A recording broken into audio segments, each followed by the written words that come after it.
This show has been brought to you by Smith's Detection and the National Air Traffic Controllers Association.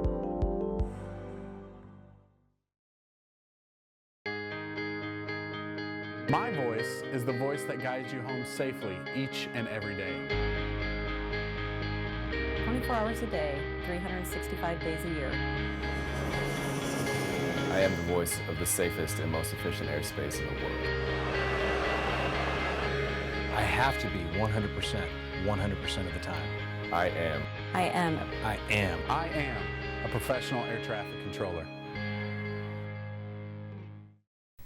Hi, I'm Melissa Sabatine, and today we're one-on-one in the studio with Mr. Steve Dietz. He is the Director of Business Development for the Food Donation Connection, and he's going to tell us about an amazing partnership opportunity with airports. Welcome, Steve. Thanks for stopping by today. Thanks for having me. Now, what is the Food Donation Connection? Did I get it right? That's right. Food Donation Connection is a company that started about 21 years ago. The founder came as a senior level executive from Pizza Hut, and he decided he wanted to give more back to the community and was trying to figure out a way to do that. He knew there was a lot of surplus and waste at Pizza Hut. He thought one and one, he could put that together. So he went and resigned, asked them to be his first customer, which started 21 years ago. So 21 years later, we work with about 15,000 donating locations of all different types: restaurants, airports, motorways, hospitals, colleges, and all that food goes to about 9,000 nonprofit agencies across all 50 states and Canada. We actually just now moved overseas into the UK, working with some as well.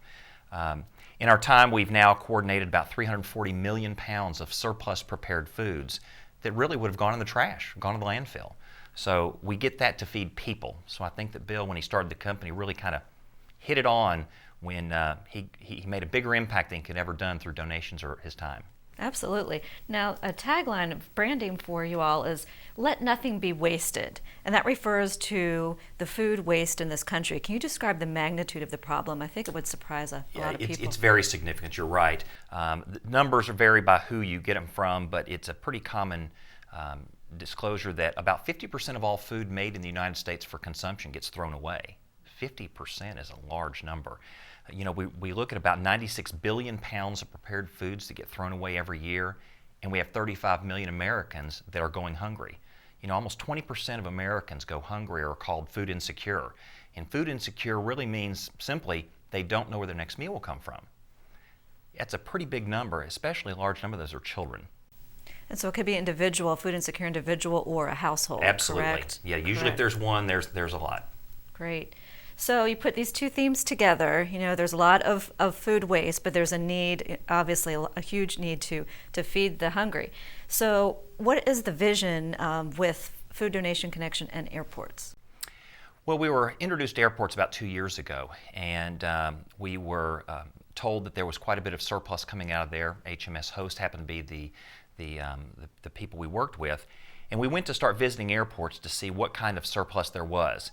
And we were pretty surprised. We went to Tampa International and worked with them and toured that facility and saw how much they were donating or preparing to donate, and it was staggering. And they were only looking at their prepared foods, prepacked sandwiches, grab and go, fruit cups, parfaits, those kinds of things. And then we dug deeper. There's a lot more. When you say let nothing be wasted, that literally means nothing. No, don't just donate the easy things. Let's get in and do the things that take a little bit more effort. Not a lot of effort, but some. And that is leftover pizzas that they hold for 20 minutes and throw them away at the Pizza Hut Express. Popeye's chicken that they'll hold for an hour hot and then throw it away, even though food code says it's good for 4 hours. So there are thousands of pieces of chicken that get donated every month from Tampa International Airport just because it expires from their quality standard. It's still good food. So there are a lot of moving parts here operationally for your organization. So can you describe a little bit about how you sit down and tackle all the people you need to educate, you know, how you need to do the outreach, you know, what the logistics are? I will. The process is the most important piece, the logistical piece within the airport. We thought that you could rubber stamp a program and apply it to all airports. We found that was not true. So I've now been to about 69 airports across the country and toured each one of them to see what their idiosyncrasies might be, whether it's a security issue, whether it's a logistical issue, holding cooling facilities, or just physically transporting the food and keeping the temperature right. So we sit down with each airport and walk through the logistical piece. Where will the food go when it's pulled, when they call time and they pull it out to donate it? Where does it go? Where is it held? Where is it taken after that? Where does the nonprofit agency come to pick it up? And it's documentation. An important piece of this program is documenting everything that gets donated for lots of reasons. One of the biggest is food safety. We want to make sure we know where every bit of food goes. If there happened to be a food recall, we would know exactly where that food was and we could get it pulled back. But we do a process. We go through logistically how they should handle the food, and then we talk about the simple saving of food. This isn't rocket science. When the timer goes off that this chicken is expired in their eyes, they pull it, put it in the freezer, and freeze it. They put it in food safe bags that we provide. They label it, send it on its way to get picked up. So those are the key pieces that we do. The behind the scenes part that we do is we're linking qualified agencies. An important thing is there are lots of agencies out there that want food and need food, but you have to make sure they can handle it safely. They can pick it up when it needs to be picked up. They can keep the temperature held correctly when it needs to be held. And that's a tough thing. And they can handle the amount of food that an airport generates. It's a large amount of food that goes out of an airport. Now, if you've seen one airport, you've seen one airport. You found that we have that. It's overused saying in the industry. But one of the common questions I think airports would ask you is they are very space constrained. So if they're very interested in working with you on one of these programs, but they're concerned about where they're going to store the food, how they're going to take the next step, what would you say to them to help them work through those challenges? Well, daily pickups, that's the key. We keep food moving out very quickly. The hold time on refrigerated product has a shelf life in itself. Food code says refrigerated food has to be consumed within 7 days of production. So we have to make sure that food is coming out on a regular basis and is being used quickly. Most of this food is used within 24 to 48 hours of being donated, which is very quick. In fact, at the Tampa location, they pick up the food at 8 and serve it at 11 every day at the agency. So it goes out very quickly, plus the need's big. Now, who are some of the partners, the industry partners who donate, and then give us an example, some of the different local and maybe national charities who receive the food? Donors you would recognize, obviously HMS Host in the airport business is very large. We have Darden Restaurant Group, who's got 2,200 of all their brands, Red Lobster, Olive Garden, Capitol Grill. We have Cheesecake Factory corporate stores all donate. Chipotle Mexican Grill, all the Starbucks corporately owned stores, Famous Dave's Barbecue, Auntie Anne's Pretzels, a whole plethora, as you use the word, donate their food. But it's a small piece. There are so many more people out there that should be donating their food that just don't do it. What about liability issues? Are any of the partners worried about liability issues, or should the airport be concerned about liability in any of this process? Liability issue is always a genuine, legitimate concern. Obviously, in 1996, Bill Clinton passed the Good Samaritan Act, which protects people against being come back on for food safety. The only exception is gross negligence, and gross negligence is pretty much termed as someone has to willfully taint food knowing it will harm someone. So that's a pretty high bar to follow. But in the years that we've done this, 21 years, we've never had a food safety incident. We take it very seriously, and we don't want to try it. That is not something someone wants to try down the road. But what we do is work with the quality assurance people within each company that donates and make sure they buy off on the process that we come up with. We're all Serve Safe certified instructors. We know the food industry, we've been in it a long time, so we understand the pros and cons of what it takes to get food safely, held at the right temperature. And in most cases, we have all our food frozen. On things like sandwiches where you can't because of produce on them, they're refrigerated. But anything that can be frozen, we do that just purely from the food safety aspect of it. I think one of the really amazing things about the program is that when you do something really great, other things follow. You're feeding the hungry, but there are some other great things that have come out of this. Could you maybe talk about that a little bit? There are some really good things that come out of donating food, and feeding people obviously is the biggest. One of the things we also realize is a lot of the donors end up going to see what their food is doing at these local agencies and actually start to get involved donating time, whether it's the team members or just the people individually that choose this is something they didn't know needed to be done, and they jump in and help. You're reducing your waste hauling fees. You're taking food out of the landfill. It's great PR for your company in the neighborhoods because all this food is kept locally. That's one thing people ask the question.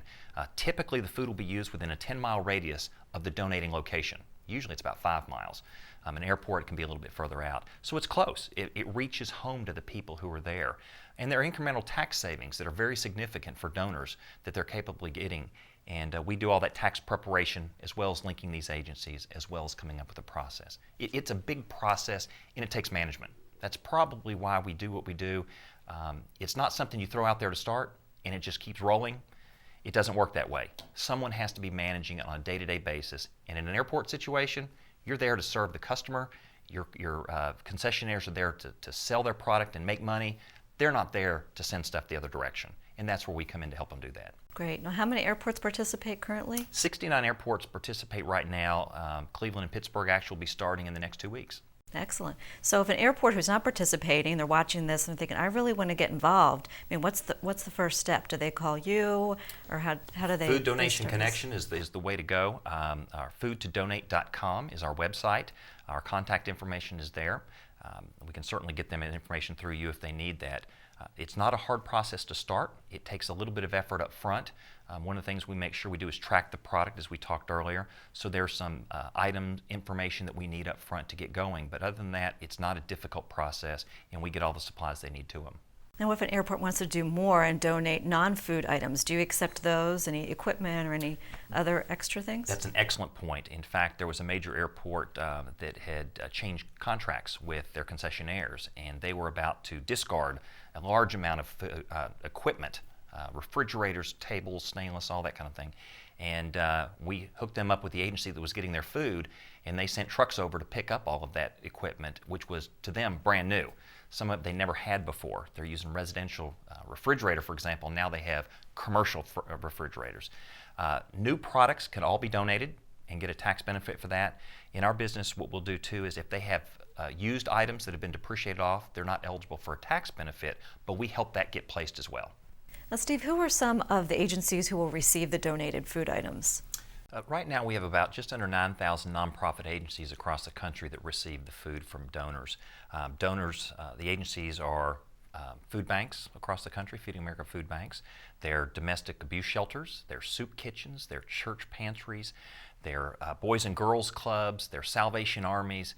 It basically covers the whole gamut of nonprofits. There's so many that feed people. It's kind of unbelievable. Now, what's the total number of food items that have been donated through the organization? Well, in the airport business, I've got airports, about 3.6 million food items have been donated in the past year and a half from airports. And we figure that's probably only about a third of the potential food items that could be donated. So a lot of potential out there, but a lot of good's already been done with what's done. Steve, what specific types of food items are eligible for donation? Well, I'll start by saying pretty much anything should be eligible for food donation as long as it's wholesome and healthy and still good. And the quality standards that most airports and most donors use are very high standards of quality. They draw the line on where they pull it off to serve long before it's lost its quality and wholesomeness. But things that you readily see are grab-and-go sandwiches, salads, parfaits, fruit cups. You will see pizzas, personal pan pizzas. You will see chicken. You will see sauces and dressings. You will see hamburger patties. You'll see chicken patties from sit-down casual dining facilities. Really, it's anything that's not served that is still good should be donated. We went to an agency in Charlotte just recently and we asked, what is there that you wouldn't want? And he said, you have to remember this. If you give me an apple and there's a bad spot on that apple, we're going to cut the bad piece off and we're going to thank God that we had that good half of the apple. So that kind of puts it in perspective. The need is so big, I don't ever want a donor trying to guess what an agency will need to feed. Let the agency tell them what they don't need to feed. That's an amazing point and a great place to end. Thank you so much. Congratulations for the wonderful work that you do and continue to do. We look forward to working with you, and we look forward to seeing you soon next time. Thank you. Thanks, Steve. The Metropolitan Nashville Airport Authority is one of the airports that participates in the Food Donation Connection. Recently, while in Nashville, I had the opportunity to visit with Rob Wigington, President and CEO of the authority, on how the program is working at the airport and how it can also benefit other airports. Thank you for being with us, Rob. My pleasure. Why is the food donation connection a good fit for the Nashville community?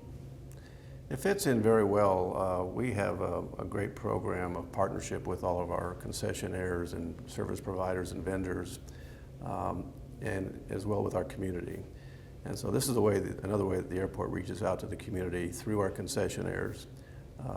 And HMS Host has been really in the lead of this, and it's been a great program to help provide food that otherwise is wasted, unused at the airport, and get it out to where it's needed. And so we're very proud of them as partners in doing this. What has been the reaction of the local charities who have been the recipients of the food donations? Well, they've just been as pleased as can be, because there's always the difficulty of getting things to the places that need them in the right way, and particularly when you're dealing with perishables and other types of food products, making sure that it's sustained and preserved. So time-sensitive delivery is really important, and that's always been kind of a challenge at an airport environment, making sure that happens, and this program has found a way to do that. And what would you say to other airports who are interested in joining this particular program? Why should they use this program maybe over another one? Well, I think this program is proven, and it's been working very well in our environment and other environments. And I think any airport should have a natural interest in being sustainable, and that's a big part of what we do in Nashville. With the airport, we have a sustainability program that cuts across everything that we do, and this is one piece of it, but an important piece. And it helps with food loss and waste management and costs, and just helping the community and those in need is the reason alone to do it. I'm Melissa Sabatine. This has been One on One. Please follow the information on your screen for more information. We'll see you next time.